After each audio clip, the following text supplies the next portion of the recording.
파이트클럽으로 오신 여러분 환영합니다. 반갑습니다. 반갑습니다. 아이고, 반갑습니다. 반갑습니다. 매주 월요일 이 시간 네. 우리나라 미디어계의 전반을 돌아보는 시간입니다. 사실 이제 총선 이후에는 네네. 이제는 언론개혁이다 이런 목소리가 높습니다. 그렇죠. 예, 이런 얘기 들을 때마다 어떠세요? 이제는 언론개혁이다. 20년을 넘게 들어서 예. 뭐 새삼스럽진 않습니다. 근데 사실은 제일 어려운 게 언론개혁이에요. 왜냐면은 무슨 저기 사법개혁, 네. 검찰개혁, 그리고 국정원개혁, 또 정치개혁 가능합니다. 왜냐? 공공기관, 공공 영역이니까. 영역이니까 국민들이 투표로서 얼마든지 많이 바뀐 건 아니지만 하여간 네네. 그 민의를 느끼게 되면은 움츠러들게 돼 있거든. 네. 그 개혁 대상들이.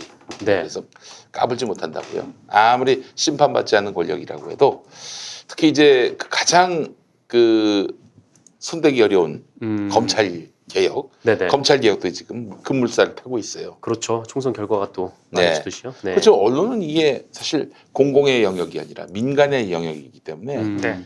이게 쉽지가 않아요. 그렇죠. 특히 방송 같은 경우에는 좀 가능성이 있는 게 일단 허가제니까. 근데 신문 같은 경우에는 등록제이기 때문에 네. 좀 어떻게 사실 할 그래도 방도가 이제 여의치가 않죠. 사실 정치 권력이 뭘 어떻게 할 수가 없어서 국민들이 개혁해 오셨어요. 네. 점점 신문에 대한 열동률이 떨어지고 있고, 예, 그렇지 않습니까? 그러니까 저는 음. 민간의 영역이기 때문에 정부가 어떻게 뭐 손을 강제적으로 댄다거나 이런 거는 반발을 불러올 수 있거든요. 이승만 정권 때는 그 정치 깡패를 동원해서 네네. 윤전기에다 모래를 부었어요. 그렇죠. 그러면 이제 바로 윤전기는 작살이 나는 망가지죠. 거거든요. 네. 요즘 엄청 비싼 건데. 그런 방식의 언론 개혁을 할 수도 네. 없는 거 아닙니까? 요즘은 윤전기에 네. 모래를 뿌려도 예. 인터넷 광 케이블을 끊지 않는 이상 그렇죠. 네, 사실 계속 큰 뉴스가 차이가 없는. 나옵니다. 지방 공장에서 찍어도 되니까. 예. 아니면 늘 주장하듯이 뭐 일사일지, 일도일지. 그래서 제 사교님을 전제로 자본주의 사회 아닙니까? 네. 민간 영역입니다. 네. 그러니까 오보에 대한 책임은 민간의 영역이라 하더라도 언론이 네.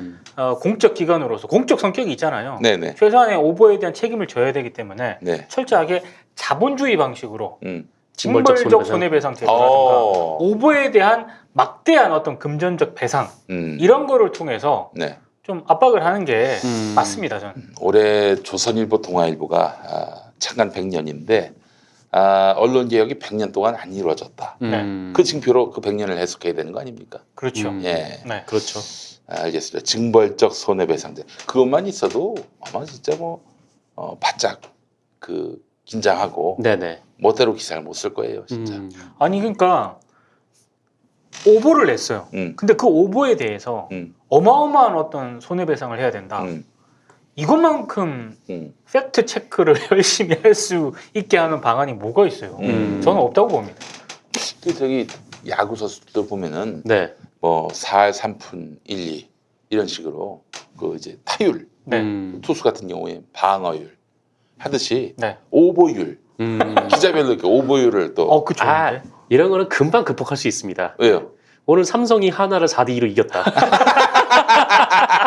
그런 기사 한 200개 쓰면은 그냥 오보율이야. 예전에 예, 확실한 거. 확실한 거. 예전에 예. 수습 기자 1년차 기자 할 때 예. 미디어오늘 선배들하고 예. 선배들이 가장 많이 했던 얘기가 뭐였냐면 형사는 두렵지 않다. 어차피 뭐 명예훼손 걸리더라도 네. 소송 걸리더라도 설사 구속이 되더라도 가서 살다 나오면 되잖아. 그렇죠. 몇 달. 그렇지. 근데 민사는 정말 두렵다. 왜냐? 그래도 돈 없는데. 돈이 없다. 그렇지. 네. 회사도 돈이 없고 네. 나도 돈이 없는데 예. 민사로 걸리면은 예. 너무 압박이 된다. 그 얘기는 저는 맞다고 봅니다. 그렇게 얘기하다 보니까 제가 또 언론의 자유를 심각하게 침해하는 것 같아서 네. 마음이 움츠러들었습니다. 국민일보하고 크리스천 투데이가 네. 평화나무 이사장인 저를 허위 사실로 네. 또 모독을 해서 네. 예, 제가 다 이제 하나는 민사, 하나는 언론중재위에 걸었습니다. 언론중재위에서 조정이 불성립되면 네. 네. 민사로. 바로 민사로 가는. 네. 역시 네. 소송을 많이 당해본 사람이라 예. 네네. 민사로 가겠습니까? 그렇죠. 형사 안 가요? 형사 안 가? 절대 안 가. 형사 별로 필요는 없죠. 예, 네. 형사로 가면은 결국 검찰의 손대를 타야 되는데 검찰이 네. 나에 대해서 좋게 쓰겠나? 네, 그래서 제가 우리 두 명의 두 명이 아니라 두 개의 언론사를 상대로 네. 소송을 걸었습니다. 갑자기 역시. 여기서 네. 복음성가 한 소절이 생각이 납니다. 어떤 나의 앞길 막는 친구 용서 못하지. 끝까지 갑니다. 네. 끝까지 갈 거예요. 예, 그래요. 자, 오늘 또 관훈 라이트 클럽 본격적으로 시작하기 전에 광고부터 함께 광고. 하겠습니다. 네. 오늘은 이게 무슨 뭔가 했습니다. 네. 뭐 구워 먹는 건가요, 오늘? 구워 먹는 건 줄 알았는데 김인 줄 알았습니다. 네, 바디로직부터. 바디로직. 이거 김. 요거는 뱅어포. 아니 처음에 딱 들어왔을 때 이게 있길래 네. 오늘 김인가에서 봤더니 네. 김이 아니었습니다. 네, 바디로직. 그래요. 한번 쌈싸 먹어보지 한번. 네. 그래요. 자, 여러분 바디로직 잘 아시죠? 예, 먹는 게 아니라서 빨리 후딱 해쳐버리려고. 예. 자, 여러분 이게 사실 진짜 그 엉덩이가 오랫동안 이제 앉아 있는 바람에 네네. 부담이 된 경우가 있습니다. 그렇죠. 이미 그때는 이제 바디로직을 몸이 요구하는 단계입니다. 네. 예, 요즘 코로나로 사회적 거리두기에 동참하시느라고 집안에 계시는 분들 많이 계시고, 뭐 이미 코로나 이전에도 사무실에서 이렇게 앉아가지고 오랫동안 사무 보시는 분들이 있는데, 네네. 이런 분들 보고 나가서 운동하라. 이게 쉽지 않습니다. 그렇죠. 또 외출하기도 참 두려운 데고요. 홈 트레이닝을 통해서 건강을 유지해야 합니다. 홈 트레이닝을 할 때는 바디로직을 착용하면서 바른 자세로 운동한다면은 운동 효과가 더 커지게 됩니다. 바디로직 입고 바른 자세로 더 건강하게 운동하시기 바랍니다. 면역력을 높이는 데는 적당한 운동이 최고입니다. 네. 자, 구매 후기 좀 하나 소개해 볼까요? 우리 정동지가 하나 좀 네. 읽어주세요. 허리 디스크 수술하신 아빠에게도 효도 선물했습니다. 가격대가 있는지라 이 부모님께 상의만 먼저 선물 드렸는데 허리 디스크 수술하신 아빠가 입어보시고는 이 평상시에 허리가 힘이 안 들어갔는데 입고 난 다음부터는 걸을 때나 앉아 있을 때 이 허리가 곧게 펴지고 네. 몸에 힘이 덜 들어간다라고 좋아하시네요. 네. 그래서 하의도 주문했는데 하의는 처음에 답답해하셨는데 요즘은 바지 입기 전에 꼭 챙겨 입고 나가십니다. 진짜 바디로직은 사랑입니다. 네. 네. 이 필체를 보니까 여성분 같습니다. 아, 네. 그런 그러네요. 섬세한 묘사를 네, 네. 비롯해서 네, 제가 쓴 겁니다. 네가 쓴 거예요? 네, 농담이었습니다. 탈색조군요. 익명의 공간이니까요. 예, 그렇습니다. 아빠라는 표현을 사실은 그 나이 들어서 남자가 쓰기가 좀 그랬던 면이 없지 않아 있었습니다. 아빠라는 표현을 우리 세대는 거의 안 쓰지 그렇죠. 않았습니다. 아버지 또는 그렇죠. 아버지라고 하죠. 주로. 아버지라고 예. 보통. 네. 아빠 아주 정말 효녀의 기운이 물씬. 네, 네. 효녀 정상근. 효녀 정상근이 뭡니까? 그래요. 예, 아예 그 말은 잘못한 것 같습니다. 뭐 무슨 여성스럽다, 남성스럽다 이런 표현 자체가 굉장히 네. 젠더 의식이 없는 표현입니다. 예. 카 맞춰주려고 제가 그런 말을 한 겁니다. 그래요? 그런 의도였습니까? 네네, 예, 그렇습니다. 알겠습니다. 네. 저는 역시 MC 부적격입니다. 예. 부적격한 MC예요. 예, 네네. 그래요. 끝나고 밥이나 드시죠. 알겠습니다. 예. 네. 그런 뭐 여성답다, 남성답다 이거 취소하겠습니다. 네네. 그건 적절치가 않아요. 예. 그러니까 화장실이나 목욕탕에서만 남자 여자가 구분될 뿐이지 네네. 다른 영역에서는 그게 뭐 남자 따지고 여자 따지고 그럴 필요가 없는 거예요. 예. 자, 이 파란 하늘과 따스한 봄날 모처럼 미세먼지도 없는 화창한 날씨가 계속되고 있습니다. 이럴 때 생활 속 거리두기를 지키면서 걷기 운동을 하시기 바라겠습니다. 얼굴에는 마스크, 몸에는 바디로직을 착용하시고 걸어보시기 바라겠습니다. 그래요. 요즘 마스크를 뭐라고 그러죠? 마스크? 마스크를 뭐라고 하냐면 배급하는 마스크, 공적 마스크. 공적 마스크. 예. 배급하는 마스크. 네, 공적 바디로직도 만들어야 합니다. 네네, 모든 그렇습니다. 국민이 네. 공적 바디로직을 착용을 해서 주당 2번만 살 수 있도록. 네. 오부제로. 아니 주당 좀 가격이 있거든. 그렇죠. 이 그래서, 가격이 있습니다.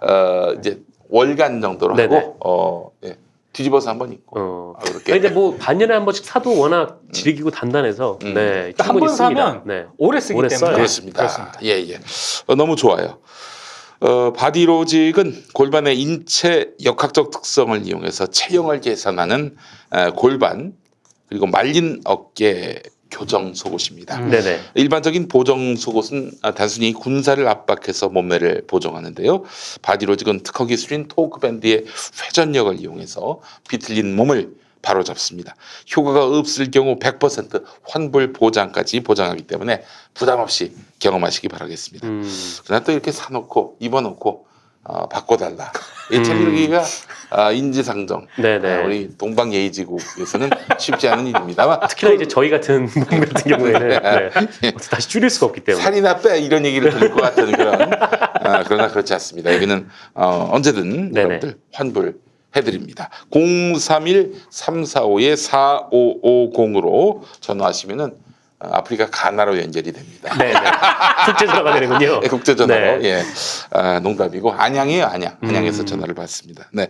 가정의 달 5월의 선물로 더 좋은 바디로직. 예, 부모님께 특히 효도하는 그렇죠. 가장 좋은 방법이에요. 여기 이제 남자 여자는 목욕탕과 저기 화장실에서 마취해야 된다고 그러는데 아연 여성용이네요. 네. 여성용이고 이거는 남녀 공용. 공용. 예, 공용. 네. 김용민이도 입어요. 이거는 상의는 이제 여성용인 것 같습니다. 리포머 탱크탑 여러분 많이들 이용하시기 바라겠습니다.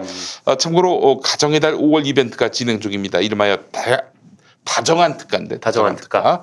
가족 건강을 위한 선물 세트, 가족의 식탁을 책임질 맛있는 음식 등 정말 다정한 가격으로 준비되어 있습니다. 자세한 내용은 김용민닷컴에서 확인하시기 바라겠습니다. 네. 네. 자, 오늘 관훈 라이트 클럽 어떤 얘기부터 해볼까요? 저는 오늘 채널A 압수수색 관련 소식 가지고 왔습니다. 네. 저번 주에 또 언론계 가장 핫한 이슈이기도 했고 또 언론계 또 민낯을 잘 드러낸 사건이기도 해서 이걸 좀 가져왔는데 일단 뭐 이 사건 뭐 다 아시겠지만 개요부터 말씀드리면 이 검찰이 지난 28일 지난달 28일이죠. 이 채널A에 대한 압수수색을 돌입을 했고요. 사실 이게 압수수색 들어간다는 얘기 듣고 이 압수수색을 왜 하지?라는 생각이 저는 좀 처음에 들었어요. 그러니까 이게 뭐 검언유착 의혹 관련 사건인데 일단 시간이 너무 많이 지났잖아요. 그렇죠. 네, 이게 첫 보도가 나온 지가 한 달이 거의 다 됐는데, 그래서 이 증거를 인멸할 시간은 뭐 그냥 휴대폰밖에 없으니까 증거를 인멸할 시간은 너무나도 충분한데 그냥 뭐 한강에 던지면 끝나는 거니까 증거를 인멸은. 근데 어쨌든 뭐 압수수색에 들어갔고. 두 번째 좀 의아했던 거는 아니 이거는 한동훈 감찰만 하면 끝나는 거 아닌가라는 생각이 그렇지. 네, 좀 들어서 굳이 왜 압수수색을 했지? 이렇게 양 논란이 될 거를. 당사자의 휴대폰이 필요하진 않잖아요. 네네 그렇습니다. 뭐 한 명만 있으면 되니까요. 근데 이것도 한동훈 검사장도 감찰을 하려면 이 사건 불거지고 바로 네, 들어갔었어야죠. 근데 어쨌든 뭐 이런 점에서 좀 왜 압수수색을 지금 했을까라는 생각이 좀 들었는데 그래도 뭐 이게 이 종편 재승인 조건이 되기도 했고 또 채널A에서도 이게 사장이 방통위에 나와가지고 뭐 기자의 개인 일탈이다 뭐 이렇게 얘기를 해버렸기 때문에 이게 만약에 진짜 검언 유착이라면은 얄짤없이 채널A는 그 방송권을 박탈당해요. 그렇게 네. 조건부 제어가 났어. 그렇죠. 맞습니다. 네. 그래도 뭐 기자 개인 핸드폰 정도는 뭐 확보해서 주겠지라는 생각을 했었는데 근데 채널A 그 검사들이 채널A 본사 안까지 들어갔는데 이 보도국에는 들어가지 못한 거죠. 이 기자들이 쭉 막아서가지고 그리고 이 사건의 결말은 그 압수수색에 들어간 지 41시간 뒤에 이 검찰하고 채널A가 협의를 해서 이 채널A가 이미 제출하는 자료를 받고 검찰은 갔습니다. 그 압수수색을 왜 했는지 여기서 또 의문이 들었던 거죠. 뭐 어쨌든 이제 뭐 제가 듣기로도 여기서 뭐 핵심 증거라든지 뭐 이런 거는 전혀 없었던 것으로 또 알고 있고 어쨌든 뭐 그런데 그러면 좀 이번 압수수색에서 좀 얘기할 만한 것들이 좀 있어서 좀 말씀을 드리면요. 일단 이 채널A 기자들의 압수수색 방해를 어떻게 볼 것인가 이 부분이 있는 거죠. 근데 사실 이게 좀 언론인들한테는 좀 많이 익숙한 장면이긴 한데 뭐 지난 정부에서도 수차례 있었던 일이긴 해요. 네. 지난 정부도 그렇고 지지난 정부도 그렇고 뭐 일단 뭐 가장 뭐 최초라고 하는 거는 1989년에 이제 안기부가 한겨레 보도 관련해서 한겨레 이제 편집국에 진입을 했는데 그때는 리영희 논설위원장, 네네 리영희 교수, 네, 맞습니다. 네. 리영희 교수님이 그때 있었죠. 근데 그때 이 한겨레 기자들이 스크럼을 조금 막았어요. 막아서 모두 다 연행이 됐습니다. 그때. 그랬었나? 네, 스크럼을 짠 기자들이 다 연행이 됐어요. 안기부한테. 그때는 상당히 강압적으로 압수수색을 했었죠. 네. 그리고 그 최근 좀 떠올랐던 게 이 청주지검이 2003년에 이 청와대 부속실장이 향응을 받는 모습을 SBS가 몰래 촬영해서 보도를 한 적이 있었고요. 그때도 SBS 보도국 접근하려다가 네, 그땐 실패했어요. SBS 기자들이 막았죠. 네. 정문에서 막았죠. 참여정부 때는 그게 막으면은 돌아갔어요. 네, 그랬죠. 근데 노태우 정부 때 한겨레는 그냥 얄짤없이 다 잡아갔는데 날짜로 잡아갔죠. 사실은 잡아가도 돼요. 왜냐면 공무집행 방해니까. 네. 영장을 가져왔는데 못 들어가게 만들었다면은 그거는 공무집행 방해예요. 예. 그리고 2007년에 이 박근혜 엑스파일을 보도했던 신동아 편집국 이때도 압수수색은 실패를 했고요. 2009년에 광우병 PD 수첩과 관련해서 MBC에 또 들어가려고 했었는데 이때도 실패를 했습니다. 그때 이유가 모두 같은 이유인데, 그러니까 언론 자유 침해라는 거죠. 그러니까 언론사 편집국은 이 온갖 제보가 있는 곳이기 때문에 그 여기에 들어와서 압수수색을 한다라는 것은 이 기자들의 취재를 방해하는 것이다. 왜냐하면 또 여기서 취재원을 보호할 수가 없다. 네, 그러니까 누가 제보를 했는데 그 제보 내용을 검찰이 알게 되는 거잖아요. 이 압수수색을 하게 된다면. 그래서 그런 행위가 이제 기자들의 취재 행위를 위축시킨다라는 거죠. 그러면 이 채널A 건도 뭐 역시 채널A가 뭐 문제가 있지만 어쨌든 검찰이 거기 들어간 거를 부적절하다, 압수수색한 거를 부적절하다라고 봐야 하나라고 누가 저한테 물어보신다면 저는 그럴 리가 없다라고 네, 답을 할 수밖에 없을 것 같아요. 일단 제가 지금까지 앞서서 설명드렸던 것들은 대체로 이 취재 행위 중 발생했던 그렇죠. 네, 압수수색입니다. 취재 행위 중에 벌어났던 일들에 대해서. 뭐 PD 수사건도 그렇고 뭐 부속실장의 뭐 향응 맞는 모습을 몰래 찍은 것도 뭐 그렇죠. 근데 이 취재의 가장 중요한 핵심이 이제 공익과 관련된 부분이라는 거죠. 어쨌든 이때 미국산 소가 안전한가에 대한 뭐 국민들이 정보가 필요한 때였고, 그리고 이제 세금으로 뭐 누가 이제 뭐 부속실장이 향응을 받았다라고 하면은 뭐 그것도 국민의 알 권리에 이제 속하는 부분이라고 그렇죠. 생각을 하는데, 예. 그런데 채널A 건이 그렇냐라는 거죠. 이거는 뭐 전혀 다른 얘기라고 보는데. 그 유시민에 대해서 불리한 진술을 하라. 네. 그럼 당신이 당신의 가족이 안전할 것이다. 일종의 반협박이고. 이거는 그렇죠. 이 행위 자체는 취재윤리를 정면으로 거스르는 거기 때문에 최소한 그렇죠. 네. 이건 보호 대상이 아니에요. 그리고요. 그 앞서 정상근 기자가 그 언급한 사례와 이번 채널A 사례에서 결정적으로 차이가 나는 게 하나 있습니다. 앞에 예로 든 정상근 기자가 예로 든 사례는 전부 보도나 프로그램이라는 행위가 있었어요. 89년 한겨레 같은 경우만 하더라도 서경원 그 당시 평화민주당 의원 방북 관련 네네. 취재 내용을 안기부가 요구를 했어요. 그러니까 이거는 상당히 언론 자유 탄압적인 침해적인 성격이 있었던 거고, SBS 같은 경우에도 어쨌든 몰카 영상을 요구를 한 거잖아요. 검찰이. 그 보도 행위에 따른 그 뒤에 따른 어떤 그런 후속 조치였거든요. 뭐 신동아 같은 경우만 하더라도 최태민 목사와 관련된 신동아 기자 이메일 확보를 위해서 검찰이 압수수색 영장 들고 왔거든요. 네. 그러니까 어쨌든 이것도 다 보도라는 행위가 있었어요. 광우병 PD 수첩 건은 마찬가지고. 근데 채널A 건은 보도라는 행위가 없잖아요. 취재 과정에서 위법, 언론윤리 위법 논란이 제기가 된 그런 사안이었던 거고, 네네네. 채널A 건하고 또 약간 상황이 다르긴 하지만 2018년도에 TV조선 기자가 드루킹 사무실에 몰래 들어가서 몰래 무단 침입한 거 아닙니까? 그래서 훔쳐왔어요. 태블릿 PC 훔쳤잖아요. 훔쳐왔어요. 이거는 절도예요. 네. 그러니까 그걸 막으면서 TV조선 기자들이 언론자유 탄압한다 그랬거든요. 네. 그거 아니에요, 제가 봤을 때. 그러니까 채널A하고 TV조선 건은 저는 언론자유 침해 이런 얘기를 할 수 있는 사안은 절대 아니라고 봅니다. 맞습니다. 저도 좀 관련해서 말씀드리고 싶은 게 이 채널A 같은 경우에는 이 기자가 그 이철 이 VIK 대표한테 가가지고 가족을 다치게 하고 싶지 않으면 그 유시민 이사장 건에 대해서 말해라라고 얘기를 한 거잖아요. 그러니까 자기가 뭔가를 얘기를 듣고 그걸 확인하는 차원이 아니라 네가 알고 있는 걸 말해라라는 가족이 위험하니까 일종의 이제 협박이었다는 거죠. 네. 그러니까 이거는 공익을 위한 취재 행위라고 볼 수가 없다라는 네. 거죠. 그리고 말씀하신 대로 또 이게 협박이잖아요. 그러니까 그쵸. 사실 취재를 하다 보면은 이게 가끔 정말 불법과 합법의 경계선을 넘나들 때가 있어요. 네. 그러니까 예전에도 어디 모 기업이 이제 파업을 하는데 앞에서 막고 있는데 이제 그 개구멍으로 몰래 들어간 적이 있었는데. 우리 정상근 동지가 네. 그 뉴스네요. 아니. 정 동지가 어떻게 개구멍으로 들어갈 수 있을까? 돼지 구멍이었어요. 아니 네. 저렇게 흔히 말하는 막았는데 개구멍으로 거의 다 몇 번씩 다 들어가 봤어요 기자들은. 네. 근데 아니 사실 그러니까 형님은 할 수 있을지 모르겠는데 네. 이 그림이 안 잡힙니다. 우리 정동지 같은 경우. 들어갈 수 있습니다. 누가 태어날 때부터 뚱뚱한 줄 알아. 그때만 해도 여기서 20kg가 적었어요. 그래서 그래요. 그래서 만약에 예. 흔히 말하는 사측이라든가 이런 쪽에서 뭐 무단 침입 이걸로 만약에 걸잖아요. 사실 다 걸면 걸려요. 걸리죠. 그렇지. 예. 다 걸려요, 다 예. 걸려. 예, 걸면 걸리는 건데. 그냥 물론 이제 법정 가서 이거는 취재를 하다 보니까 네. 발생한 일이다 이렇게 말을 하면서 이 취재 보도의 공익성들을 또 강조할 수가 있는 부분인데 네. 예, 그러나 이 건은 과연 이 거는 전혀 그러한지. 아니다라는 거죠. 그렇게 왜냐하면 보기 어렵다는 거죠. 협박이니까. 예. 요거는 좀 전혀 다른 이게 합법과 불법의 경계를 넘나드는 취재 행위가 아니라 이거는 그냥 불법이다. 네. 네, 목적과 음. 방식이 모두 불법이다라고 이제 네. 판단을 낼 수가 있는 좀 그런 거죠. 예전에 그 2002년에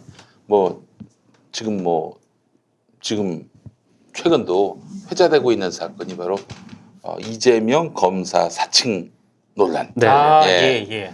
KBS 추적 60분에 최모 PD가 이제 그 당시에 그 파크뷰 분당 파크뷰 특혜 분양 사건을 네. 취재하는 중이었고 당시에 이재명 경기도지사는 성남의 시민운동가였어요. 네. 예. 2010년에 그 성남시장이 됐으니까 2002년이면 뭐 완전히 성남 밑바닥에서 민중들하고 연대할 그런 때였는데 네. 그때 이제 그 당시 이 특혜 분양과 관련해서 막 이슈 파이팅을 하던 분이 바로 이재명 지사인데 네. 그러니까 이분 찾아와 가지고 이제 정보를 얻으려고 한 거죠. 그래서 여러 가지로 또 정보를 제공해 줬는데 같은 방이었는데 이 PD가 어디다 전화를 하더라고. 전화를 한 행위 그것 때문에 공범이 됐어요. 이 PD가 그 당시 성남시장한테 전화해가지고 자기가 검사라고.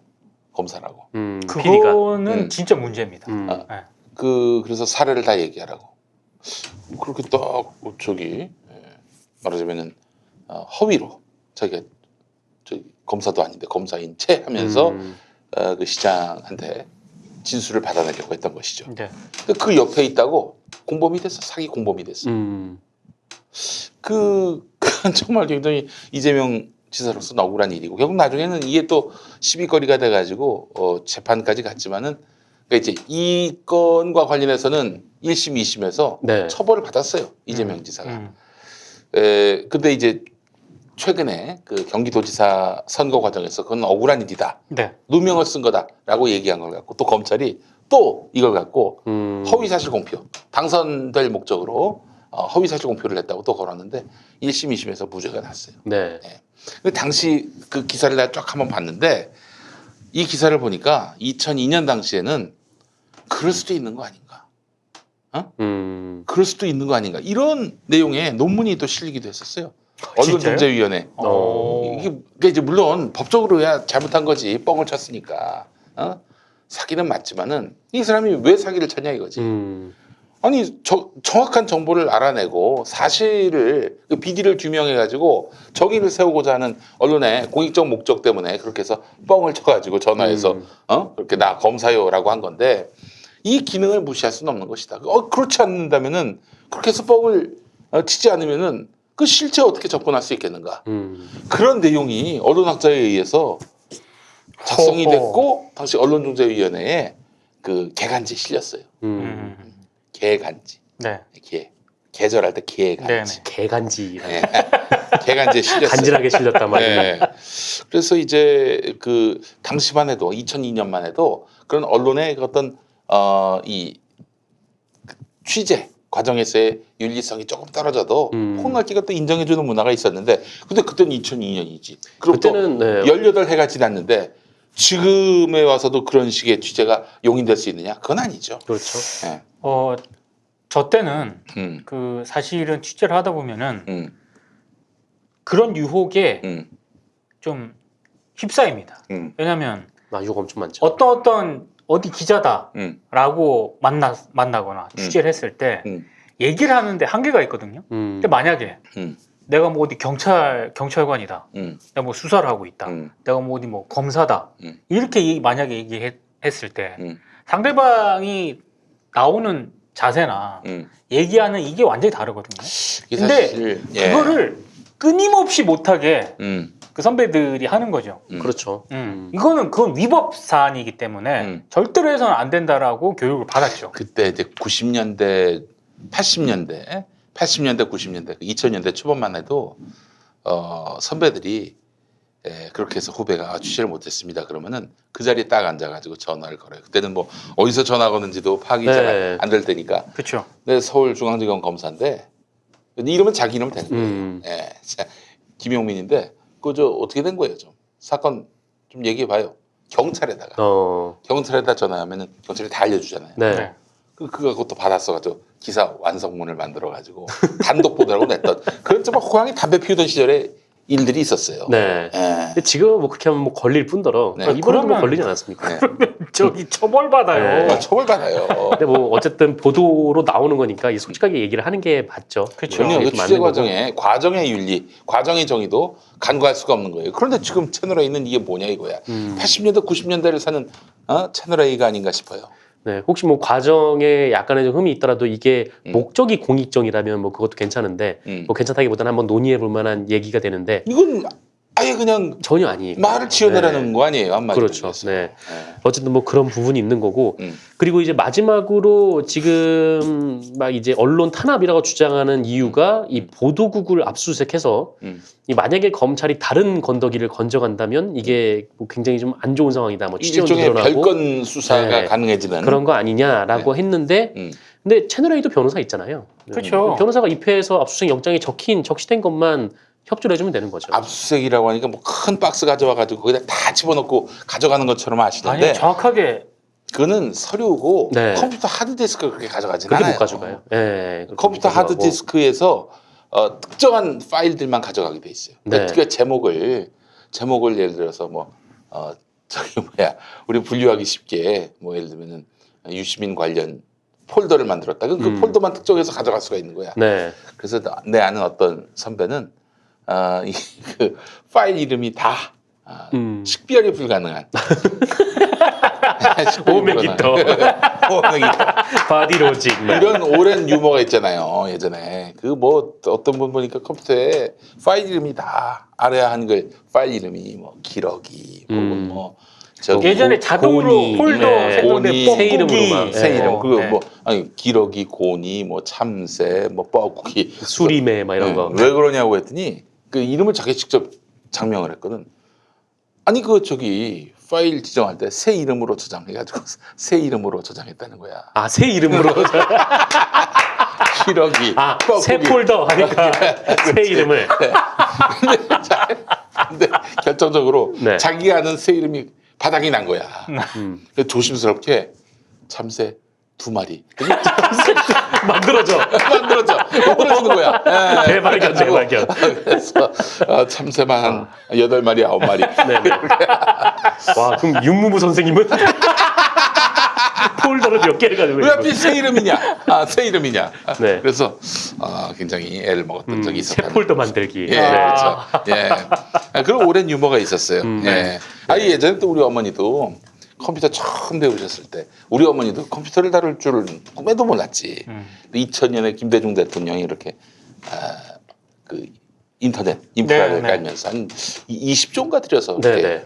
인터넷 그렇죠. 초고속 인터넷 인프라를 달아서 우리 어머니도 이제 뭐 메일도 보시고 간단한 문서 작성도 하시고 그러는데 어머니가 한동안은 드라이브 네. 뭐 창문을 닫아라 윈도우 뭐 닫아라 윈도우. 예. 뭐 닫아라 그런 명령어가 있었잖아요. 네, 네. 그 플로피 디스크를 집어넣고 닫아야 되는데 안 한 상태에서는 뭘 닫아라 그러잖아. 그렇죠. 네. 항상 가서 창문을 닫고. 창문을 닫고 방문을 닫고 그러셨다는. 아, 예. 윈도우를 닫고. 그래서 네. 우리 저기 뭐야 새 그 엄마의 그 아들 딸들이 네. 그냥 박장대소 했더니 어머니가 또 빈정상하셔가지고 아주 노여워하셨던 그런 기억도 납니다. 네. 그때가 2000년대 초반이었어요. 네, 그렇죠. 네. 컴퓨터가 이제 호랑이 담배 보급되기 피우던 시작했을 때. 시절이었어요. 그렇죠. 네. 야 요즘에 보니까 말이죠. 나는 그 부부의 세계 아. 잘 안 보는데 음. 저는 항상 그 뭐야 하이라이트 영상. 아니 뭐 그거보다도 배우들 네. 화제의 드라마에 네. 특히 남녀 관계 드라마에 배우들의 나이를 눈여겨보는 그런 습관이 있습니다. 네. 김희애 씨 67년생 네. 남편 역으로 나오는 그 이제 전 남편이 되겠지. 네. 예. 그 박해준 씨 박해준 네 맞는 것 같아요. 76년생. 오. 네. 네. 그리고 박해준 씨의 불륜녀 96년생. 오. 그리고 그 김희애와 박해준 사이의 그 아들 네. 06년생. 아. 야, 근데 그 연기가 다 소화가 되시네. 하긴 뭐 그 김수미 씨보다도 일용이 역할을 맡은 박은수 씨가 2살 위예요. 아, 네 맞아요. 네. 네.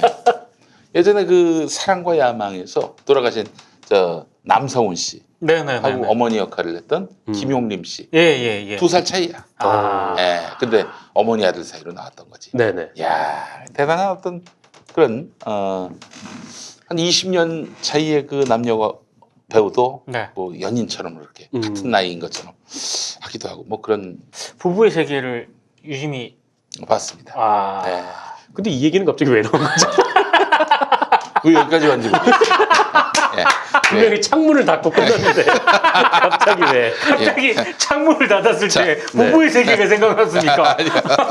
창문을 닫아야죠. 네, 창문. 부부의 세계는 창문을 닫고 네, 네. 그 세계가 형성이 되는 것입니다. 자, 그렇습니다. 계속 갑시다. 네, 예. 계속 말씀드리면 예. 이런 차원에서 지금 이 기자협회 성명에 대해서는 말을 안 할 수가 없는 좀 그런 상황인데. 기자협회, 한국 네. 기자협회. 네, 한국 기자협회. 채널 A 기자협회는 뭐 자기들 일이니까 뭐 그렇다고 치고요. 요즘 기자협회가 네. 좀 여러 가지로 좀 말들이 많습니다. 아수라판이 네. 됐어요. 한국 기자협회가 이 보도국은 기자들이 취재원으로부터 얻은 정보를 보관하는 공간일 뿐 아니라 권력을 감시하고 부패한 사회를 고발하는 언론사의 핵심 공간이다 라면서 이와 같은 공간에 검찰 수사 인력을 투입해서 강압적으로 수색을 시도하는 것은 명백한 언론 자유 침해에 다름 아니다 이렇게 주장을 했습니다. 근데 이게 기자들을 대표한다는 이 협회가 내놓을 성명인가? 이 기자협회라는 것은 그냥 직능의 이익만을 위한 그런 단체인가?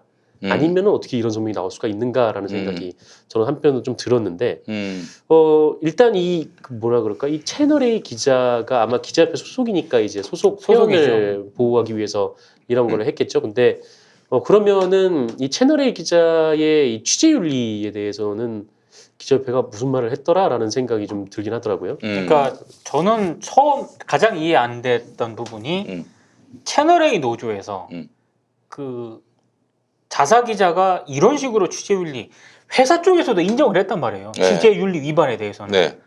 근데 그 부분에 대해서 아직 채널 A 노조가 아무런 입장 표명이 없다는 것. 그리고 지금 정상근 선수가 얘기한 것처럼 한국 기자협회가 아무리 채널 A가 자사 그 협회 소속이라고 하더라도 이건 명백한 취재윤리 위반이잖아요. 그 부분에 대해서 또 한국 기자협회가 제대로 지적을 안 하고 있다는 거. 취재, 뭐 언론 자유 침해 이런 식으로만 그 성명을 발표했다는 거는 굉장히 좀 원사이드로 간 거죠. 그 한겨레가 얼마 전에 네. 하어영 기자라고 그 양반이 저 보도했잖아요. 윤석열. 윤석열이 윤중천 별장에서 접대를 받았다. 예. 그거 관련해서 접대를 받았다라고 보도한 게 아니라 접대를 받았다는 그 어떤 보고서가 있는데 그거를 그거를 묵살했다. 간과했다. 뭐 네. 이런 건데 그 보도와 관련해서 윤석열이 펄펄 뛰었잖아요. 관련해서 산에 감찰이 들어갔다. 이런 보도를 접하셨을 거예요. 채널 A는 과연 그런 작업을 좀 벌이고 있는 것인지 또 그에 합당한 어떤 그 뭐 견책이라도 징계 전 단계의 조치라도 취했는지. 그러니까 진상 조사를 하겠다라고 했잖아요. 네. 채널 A에서. 하겠다는 말만 아직까지 지금까지 결론이 있었어요. 안 나오고 근데 있어요. 결론이 일단 진상 조사 결과가 아직 안 나왔고요. 그게 그렇게 어려운 일인가? 그게? 그리고 진상 전혀 어렵지 조사를 하겠다는 그 위원회가 있을 거 아니에요. 조사 기구가 있을 거 아니에요. 거기에 외부 인사가 참여를 안 했습니다. 그러니까 이게 MBC가 그때 N번방 이 기자 관련해서 논란이 불거졌을 때 이수정 교수를 데려와서 그러니까 외부 인사가 외부위원회를 참여했거든요. 구성했단 말이에요. 네. 이국종 교수를? 이수정 교수. 이수정 네. 교수. 아니, 프로파일러. 이국종 이국종 선생님이 이국종 네. 교수가 우리 아니, 왜 N번방이 뭐 수술방입니까? 귓밥을 좀 좋다. 네. 아니 이국종이라고 그랬어 지금. 네. 이수정 교수. 이수정, 네. 이수정, 예. 어쨌든 뭐 이수정 교수 하면은 뭐 어쨌든 뭐 신망이 있는 뭐 음. 프로파일러이시니까. 그렇죠. 네, 어쨌든 뭐 MBC에서 이렇게 데려왔는데 채널 A가 지금 진상조사위가 어떻게 꾸려졌고 거기서 무슨 활동하고 있는지 지금 전혀 알려지지 않고 있어요. 그렇죠. 아, 네.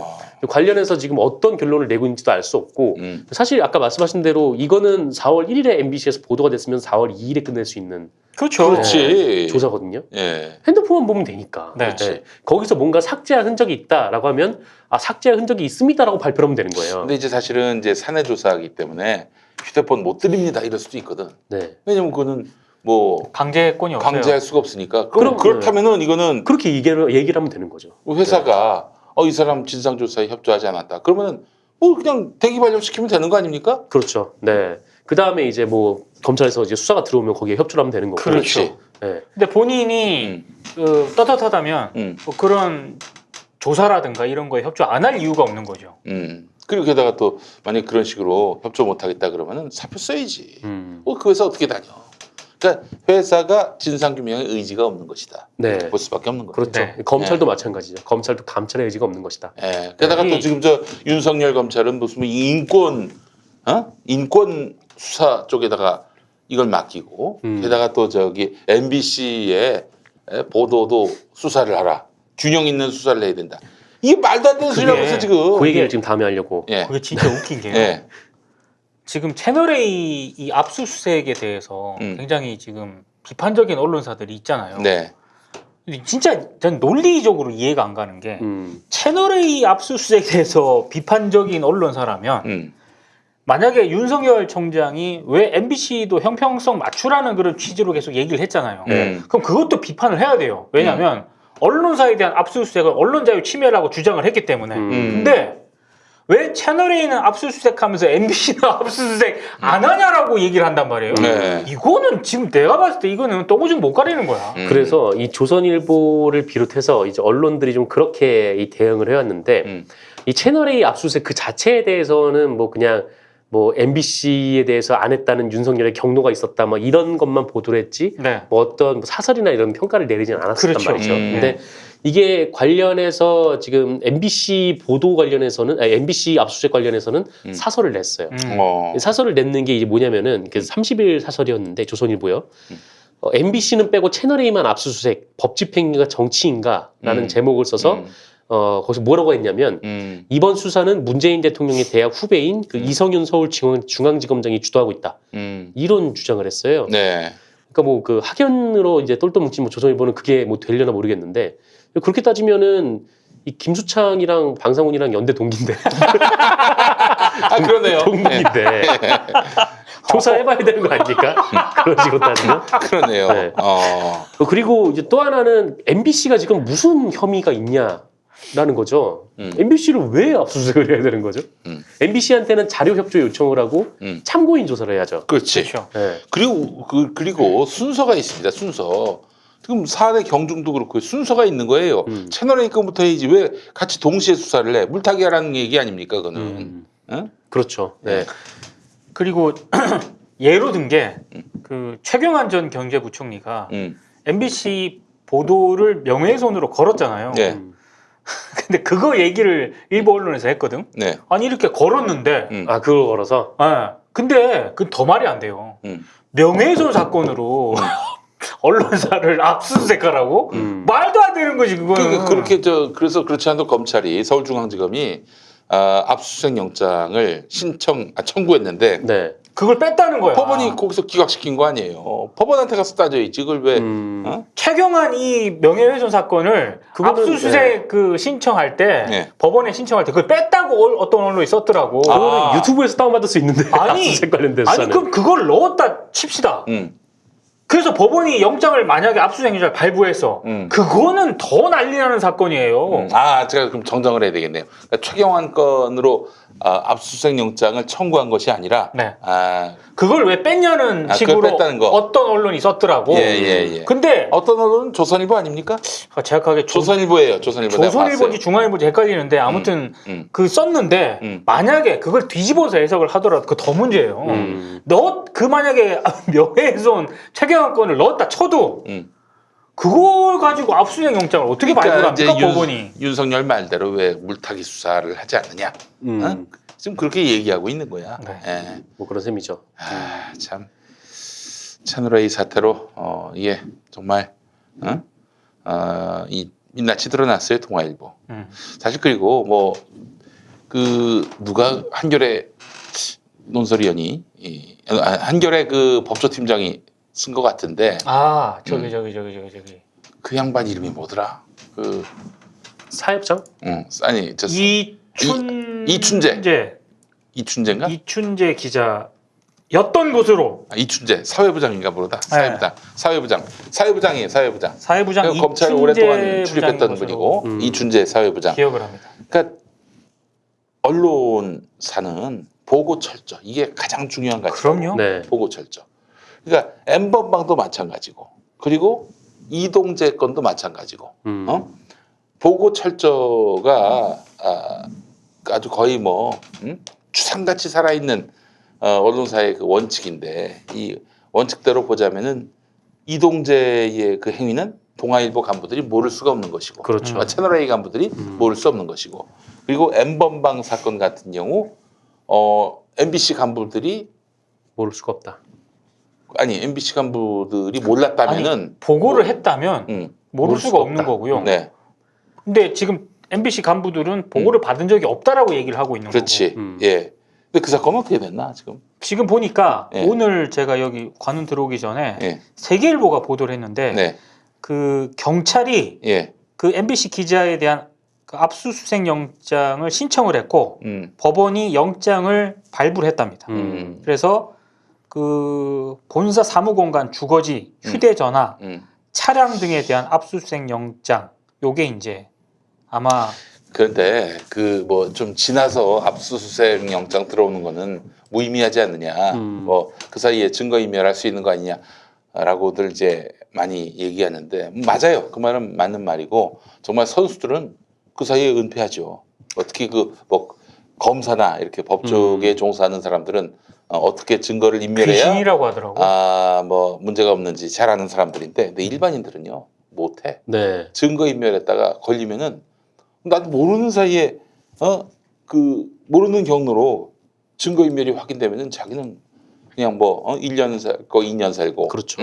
불구속될 걸 구속되고 이럴 수 있다는 걸 알기 때문에 네. 쉽게 그렇게 손을 못 댑니다.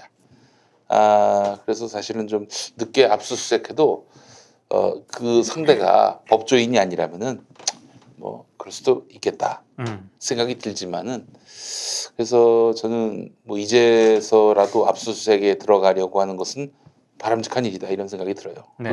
진실이 빨리 규명됐으면 좋겠고 그 돈을 지가 지불했는지 회사 돈으로 지불했는지 그것만 확인하면 되는 거 아닙니까? 그 세계일보와의 통화에서 본인은 이렇게 해명을 했습니다.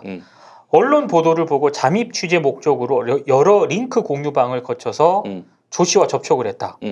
기자라면 꼭 사회부가 아니어도 충분히 취재할 수 있는 것 아니냐. 취재 중에 방송 기자가 그렇게 안 바쁜가 봐요. 요거 아니 근데 요거는 조금 이해가 안 되는 대목이고요. 근데 취재 중에 조 씨, 조주빈 얘기하는 거겠죠.